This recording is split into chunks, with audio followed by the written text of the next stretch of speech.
Hello and welcome back to One-on-One Sports, ladies and gentlemen. Do not adjust your television sets. It is a blast from the past. Myself, Christian Binder, making my hosting return here on One-on-One Sports. Now, throughout this entire show, we've been navigating through the brackets up to the Elite Eight, with our analysts making their selections for who they think will advance up to this point. Well, now it's time for Greg and Alex to make their picks and say who they think will go on to win college basketball's most coveted prize. So, Alex, let's get your Elite Eight picks. Starting in the East, Syracuse and Florida State. All right, real quick. Syracuse, they're going to feel the loss of Fab Melo. Absolutely. Florida State, a lot of seniors on that team, a lot of senior big men. That's the key to winning in this tournament. I was giving it to the Orange before the Fab Melo suspension, but now that he's gone, you got to give it to the Seminoles. They're going to go off that ACC tourney run and ride that towards the Final Four. I got to agree with you both. The loss of Fab Melo was huge. So Florida State moving on. Yep. UNC and Kansas in the Midwest. Greg, we'll start with you. Going with the Tar Heels. This was a team that everyone knew would be in this position in the beginning of the year. They still have that talent. Henson being injured in the ACC tournament is going to be a little difficult, but he's fine. He doesn't need to be as big of a role in offense. UNC is going to beat Kansas. Right, I agree completely with Greg on this one. UNC is one of the most athletic and talented teams in this tournament. UNC all the way. I think it all hinges on John Henson, but they have a legitimate chance to beat Kansas. Now moving on to the West, Michigan State and Missouri. Alex.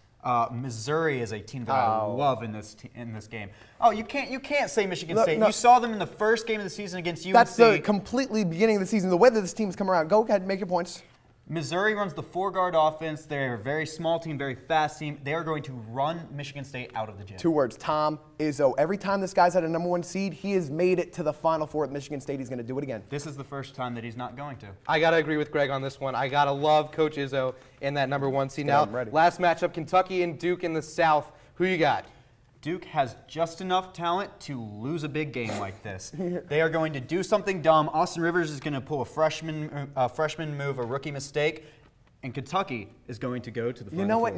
No, Rivers isn't going to because Coach K, again, I'm going with coaching in this situation. He's going to outcoach Calipari. Did you see how bad Kentucky was in the SEC tournament? We're pressed for time here, so we got to move on. Let's go on to the Final Four now. We've got Florida State and UNC. Greg, let's go with you. I'm giving it to the Tar Heels. I think that they're going to get the better of Florida State. They only lost by a couple points that last time in the championship. They're going to have the Seminoles number this time. They beat them once. They're going to beat them again. Oh, please. Florida State is going to win this game. You kidding? The seniors on that team will make them win. Oh, what about the star power of Harrison Barnes and Tyler Zeller and Kendall Marshall? Did you see him in the ACC tournament? Yeah, they lost by a couple points, and they didn't have Henson. He's going to be there now. Biased refereeing in the ACC tournament. They should have lost to NC State. UNC is going to lose. Christian, UNC's got this. Come on. It's so hard. It's so hard. But I got UNC in the championship game. Come on, Christian. Now let's move it on. We got Michigan State and Duke for the final spot in the championship game. Who you got? Well, gosh, I don't think either of these teams are going to even make it that far. If I had to choose, I'd go with Duke just because they have the talent. Michigan State should not be anywhere close to the Final Four. You know, Michigan State is a really talented team, but I got to give it to the Dukies. I know that they are an on and off team, but I think Coach K can have them ready. Greg, you're wrong. It's going to be Michigan State, and it's going to be Duke. It's going to be Michigan State and UNC. How is it going to be Michigan State? All right. Okay, fine. Okay, we got only a couple minutes left, a couple seconds. So very quickly, you've got your championship. Who's going to win it all?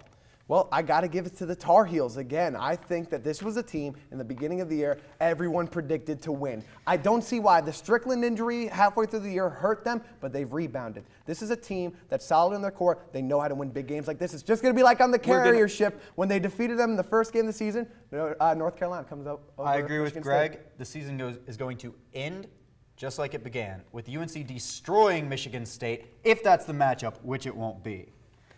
All right, guys, but that is all the time we have today. Make sure to watch us on YouTube and follow us on Twitter. For all of our producers and crew here at the show, we thank you for watching One-on-One Sports. And remember, until next time, whose side are you on?